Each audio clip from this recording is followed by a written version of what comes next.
Je suppose que beaucoup de commentaires sur cet épisode 7 des Anneaux de Pouvoir se concentreront sur l'effet de bataille ou un baiser de prestidigitateur, mais les scènes les plus marquantes sont ailleurs, et si vous aimez Celebrimbor, pensez surtout au pouce en l'air.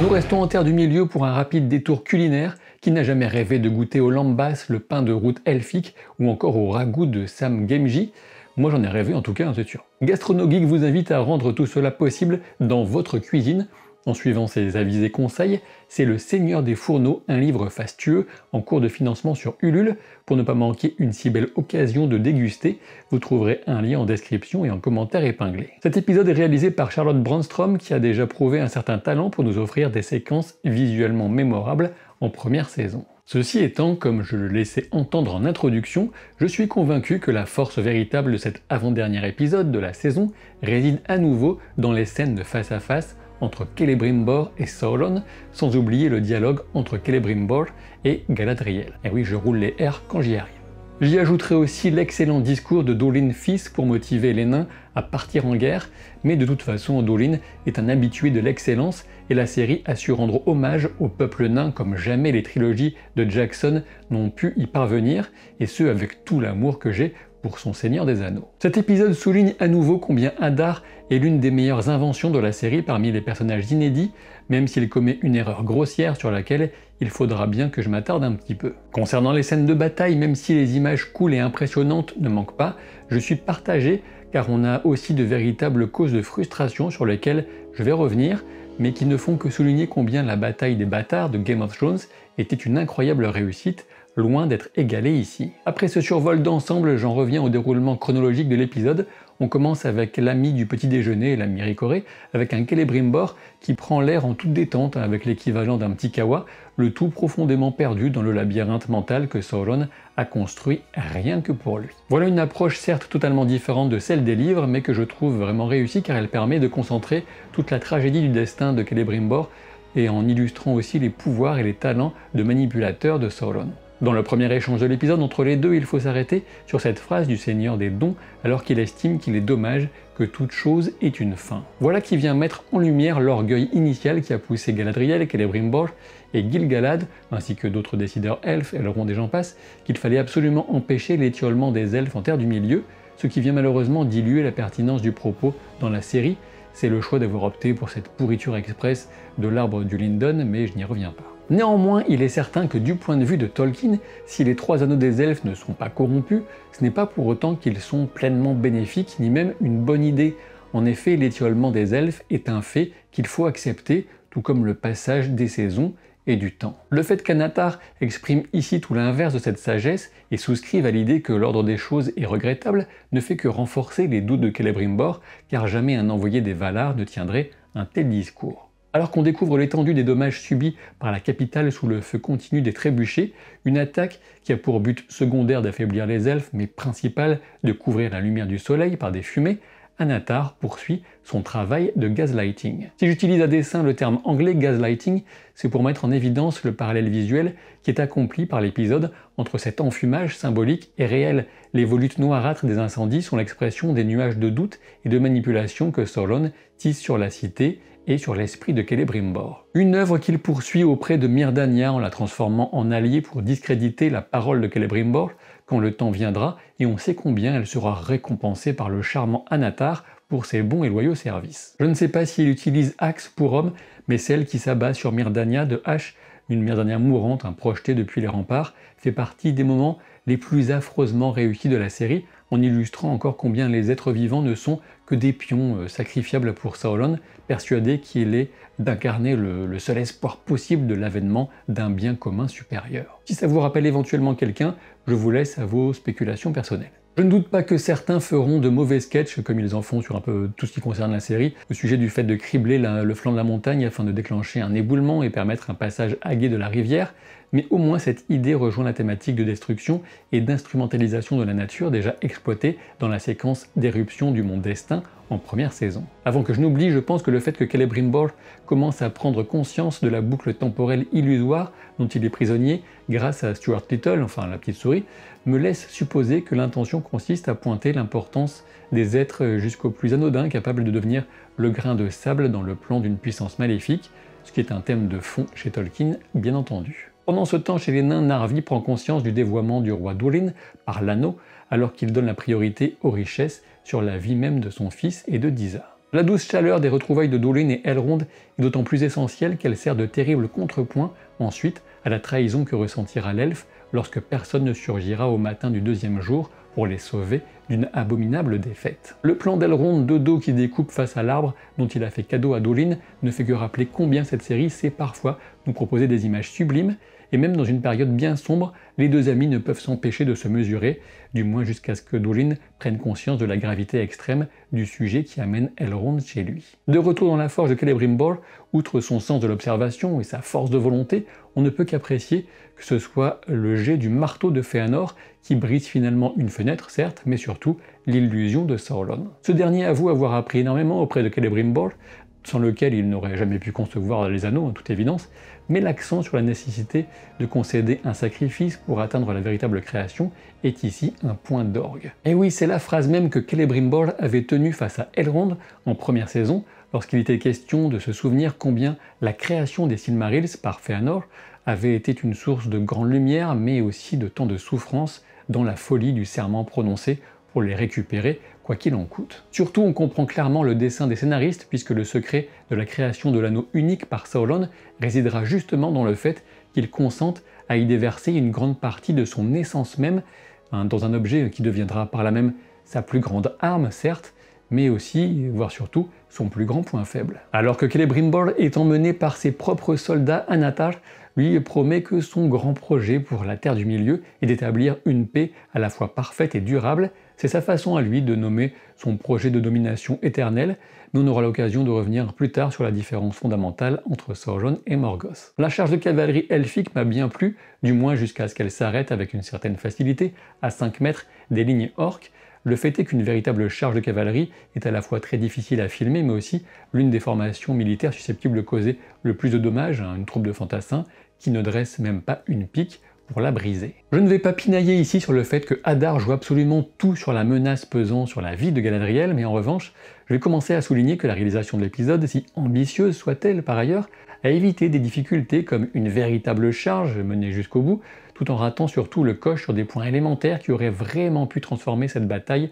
en accomplissement dans l'histoire des séries télé. Dans la négociation d'Elrond face à Adar, certains pourraient éventuellement se demander pourquoi Gil-galad n'est pas là, mais il s'agit bien évidemment de ne pas risquer que le haut roi en personne ne devienne prisonnier. Adar évoque l'aïeul d'Elrond, Melian, en espérant que l'émissaire des elfes ait un peu de sa sagesse. Melian était une Maia et sans doute l'une des plus admirables et puissantes parmi tous les Maillards, ces anges au service des Valar, les archanges de Valinor. Et pour la petite, voire la grande histoire, Melian est la seule Maia à s'être jamais mariée avec un elfe, le roi Elu-Thingol. Elle a même eu un enfant avec lui, la légendaire Luthien. Melian régnait aux côtés de Thingol sur le royaume de Doriath, et si vous avez envie d'en découvrir beaucoup plus sur cette période et ce royaume,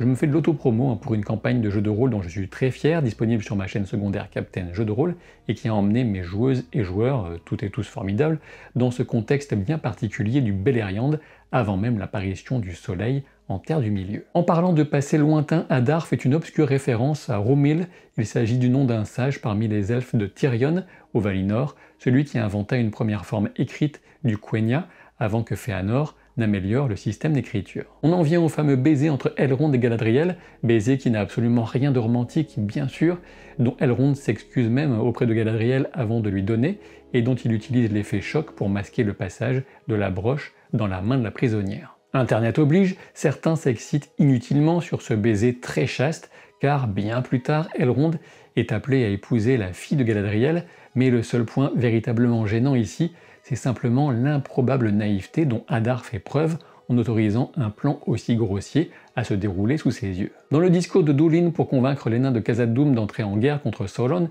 et pour sauver les elfes, il évoque les 7 secrets de forge que Sauron aurait jadis volés à leur peuple. Je dois dire qu'à ma connaissance, il s'agit ici d'une pure invention de la série. Ceci étant, il n'est pas délirant de supposer que plusieurs mythes et légendes ont pu être inventés au sujet de Sauron au fil des millénaires. Ceci dit, la loyauté des nains est ici très bien mise en valeur, ce qui renforce encore à l'avance la déception que ressentiront Elrond et les téléspectateurs face à l'absence des nains à l'heure convenue. L'évasion de Galadriel va servir à la série pour une prise de conscience chez celle qui prônait l'éradication pure et simple de tous les orques, sans aucun état d'âme en première saison. Elle découvre en effet les rituels funéraires, la larme coulant sur la joue de Hadar, et embrasse pleinement la tristesse qui accompagne le fait de tuer, même s'il s'agit de tuer un orc. C'est là une thématique essentielle de l'œuvre de Tolkien et aussi un des motifs du problème qu'il n'a jamais pu totalement résoudre quant aux véritables origines des orques, même si le Silmarillion, publié par son fils Christopher à titre posthume, a choisi celle des elfes corrompus, tout comme la série par ailleurs. Justement, dans le cadre de la série,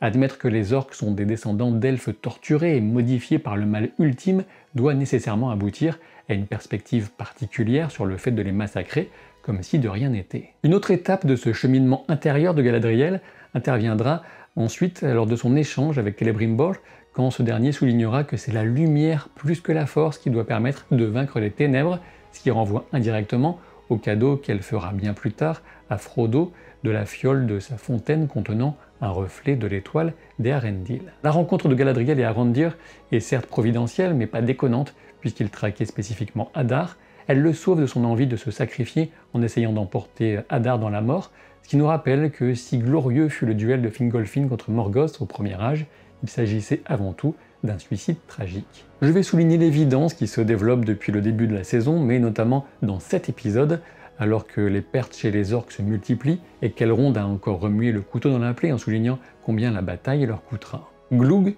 le second de Hadar, celui qui s'étonne et rappelle que leur père a dit les aimer, va forcément finir par se rebeller et causer la perte de son chef. Comme je disais dans la vidéo précédente, je suis convaincu qu'Hadar sera tué par les siens dans une scène qui proposera une forme de symétrie avec le prologue de la saison. Pour en venir au cœur de mon ressenti sur la bataille, je dirais qu'on a d'un côté des tas de moments individuels réussis et épiques, et de l'autre une totale incapacité à organiser le combat en lui donnant le moindre souci de réalisme et d'efficacité dans la formation des troupes. C'est une erreur très courante, certes, dans les batailles à l'écran, mais pour moi extrêmement frustrante à force de toujours assister à des batailles qui consisteraient en une multitude de combats individuels de soldats disposés n'importe comment. Est-ce vraiment si compliqué de faire appel à un consultant en bataille médiévale pour former des carrés, des lignes, des formations de combat basiques qui répondent à un minimum de bon sens quand on dépeint des combattants dont la survie dépend littéralement de leur organisation? Même quand il devient clair que les nains ne viendront pas, le haut roi en personne donne l'ordre totalement stupide d'une charge désordonnée plutôt que de former un dernier carré de résistance avec les survivants. Si le même soin avait été apporté à ce point essentiel qu'au visuel ou à certaines chorégraphies individuelles, plus que correctes, on aurait vraiment pu avoir une bataille parmi les plus mémorables. Certes, le résultat reste intense avec de beaux moments de bravoure, mais voilà, on aurait pu viser l'excellence, et on la rate d'assez loin. Le troll d'Amrod était un des moments forts de l'assaut, même si on doit faire abstraction de plusieurs aberrations comme le fait d'avoir un seul engin bizarre destiné à briser la muraille, alors même que les trébuchets auraient parfaitement fait l'affaire, puisqu'ils défoncent la montagne, mais passons. J'ai beaucoup aimé la façon dont Damrod utilise les fantassins autour de lui comme des outils, que ce soit en projectile, en marchepied, en bouclier, ou même en mode décapsuleur de tête. Les créatifs se sont fait plaisir avec ce troll et ses communicatifs. Seule déception, la façon dont il tombe et meurt avec un coup de grâce de Gil-galad qui manque de lisibilité et d'ampleur. J'aurais préféré une décapitation par exemple, pour montrer combien Aeglos, la lance du haut roi, est une arme mortelle. La mort de Rian l'archer avait été spoilée par les bandes annonces, un peu dommage. Quant à Alandir, il va de soi qu'il n'est pas mort, puisqu'il n'a pas été achevé et que l'épisode n'a pas proposé de plan sur son cadavre inerte avec les yeux grands ouverts, donc dans ces cas-là, c'est que le héros n'est pas mort. J'ai apprécié que le talent d'Alandir au combat serve justement ici de faire valoir à la puissance véritable d'Hadar, qui se révèle un formidable adversaire, de même contre Elrond, même s'il n'est plus alors que l'ombre de lui-même, sonné par l'absence, il répond à ce qu'il répète en boucle quant à l'arrivée certaine de Durin, son ami. Cette absence de Durin avec le plan sur la colline éclairée par le soleil levant est évidemment un clin d'œil inversé à l'arrivée de Gandalf suivi des elfes au gouffre de Helm, une arrivée qui ne survient que dans les 2 tours de Peter Jackson, et pas dans les livres, bien sûr. On a bien un cavalier qui passe le promontoire, mais il est seul et mourant. J'en reviens comme premier à Anatar et Celebrimbor. Leur échange permet d'avoir un aperçu précieux de l'état d'esprit de Sauron, qui compare le traitement qu'il inflige au maître orfèvre à celui qu'il aurait connu sous la coupe de Morgoth. Un point de vue intéressant qui dévoile avant toute chose que Sauron se perçoit à la fois comme une victime, mais surtout comme le héros de sa propre histoire. Il se présente en grand sauveur et ordonnateur de la Terre du Milieu, là où Morgoth n'avait comme seul objectif que la corruption et au final l'ultime destruction. Sauron a même le culot de se présenter comme la victime de l'obstination de Celebrimbor à lui résister. Heureusement, ce dernier lui renvoie à la figure que son talent pour la tromperie est si grand qu'il parvient à se convaincre lui-même de ses propres mensonges. Argument définitif qui met fin à la discussion que Celebrimbor a clairement remportée et qui ouvre ses efforts vains pour tenter de détruire les anneaux. À ce sujet, on sait que le souffle des dragons est capable de détruire ces anneaux, mais pas l'anneau unique. Une manière détournée pour moi de vous indiquer que je travaille actuellement sur le script d'une vidéo dédiée aux dragons de la Terre du Milieu. Et justement, n'hésitez pas à me dire en commentaire quel sujet vous intéresse, et pas uniquement en ce qui concerne l'univers de la Terre du Milieu, puisque je confesse ne pas avoir ressenti la motivation suffisante pour l'instant pour vous parler en détail de The Penguin ou Agatha All Along. Alors qu'est-ce qui vous motive surtout parmi ces sujets, ou des tas d'autres, pour les prochaines vidéos. J'en reviens à Celebrimbor qui offre une résistance héroïque et prend Sauron au mot dans le duel de volonté qu'il évoquait vis-à-vis de Morgoth. En se tranchant un pouce, Celebrimbor accepte une mutilation d'autant plus terrible pour un artisan tel que lui. Comme je le disais auparavant, j'ai particulièrement apprécié l'échange entre Celebrimbor et Galadriel, très émouvant, sincère dans l'interprétation, le moment de rappeler au passage que ceux qui s'en prennent aux acteurs parce qu'ils n'aiment pas certains choix d'écriture de la série sont à côté de la plaque, de mon point de vue. Ce cast dans son ensemble est excellent et Morpheus Clark, tout comme Charles Edwards, sont irréprochables. La scène de Sauron qui contrôle les soldats et les forces à s'entretuer est un témoignage de plus de sa puissance sans égale en Terre du Milieu, car on ne voit jamais de démonstration de pouvoir aussi directe que les siennes. Voilà qui nous laisse en suspens jusqu'à l'épisode final alors qu'Adar approche avec l'anneau de Galadriel et que Celebrimbor est seul face à Sauron. Je me demande si la série va rendre Galadriel responsable d'avoir laissé Sauron récupérer les 9, je suppose que oui. Pour revenir sur un point de l'épisode 6, je pense en effet avec le recul, comme certains ont pu le dire en commentaire, que le test ultime de l'étranger qui hésite entre trouver son bâton et aider ses amis doit en l'occurrence trouver une conclusion inverse de l'épreuve de Luke auprès de Yoda dans l'Empire contre-attaque. L'étranger, qui est toujours Gandalf bien évidemment, doit comprendre qu'il doit se soumettre aux visions que le feu secret lui envoie et partir aider ses amis afin d'être enfin sur le chemin véritable de la compréhension et de la maîtrise de son propre pouvoir. Le bâton sera sans doute une branche de l'arbre des Forteaux, c'est bien vu. Pour quelques suppositions de plus sur le final de la saison, je pense que Disa et Narvi vont coopérer et parvenir à créer un éboulement pour enfermer le Balrog plus profondément et repousser sa menace pour un temps, jusqu'en saison 5 peut-être. J'imagine qu'au moins un petit contingent de nains menés par Dolin arriveront enfin à Eregon, mais uniquement pour sauver les quelques survivants et sans avoir pu empêcher la catastrophe principale. Outre la révélation du nom de Gandalf et le sauvetage des Hobbits, on aura, j'espère, une première confrontation entre Gandalf et le Mage Sombre, mais rien n'est moins sûr, puisque l'idée est clairement ici de le positionner comme un grand antagoniste de la saison 3, puisqu'il n'a rien foutu en saison 2, et en lien avec les anneaux des hommes, dont certains seront distribués dans l'Est, je suppose. Je ne suis toujours pas convaincu par l'idée que ce mage puisse devenir le roi sorcier d'Angmar, mais l'idée n'est pas à exclure complètement, et au sujet des anneaux des hommes, il y aurait beaucoup à en dire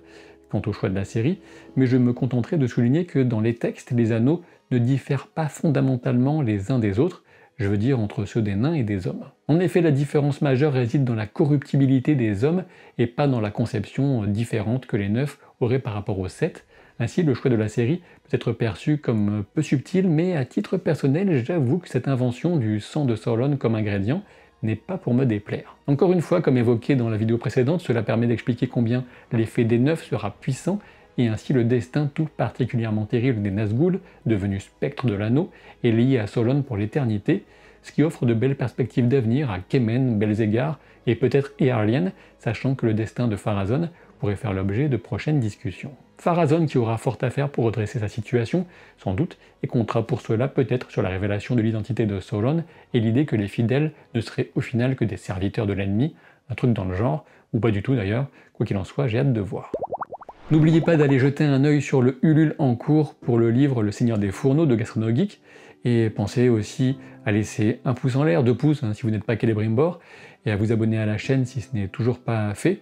Et si ce n'est pas le cas, eh bien je serai obligé de vous réserver le traitement Myrdania, simple, efficace, tranchant. Je vous dis à très vite pour de nouvelles aventures. Salut!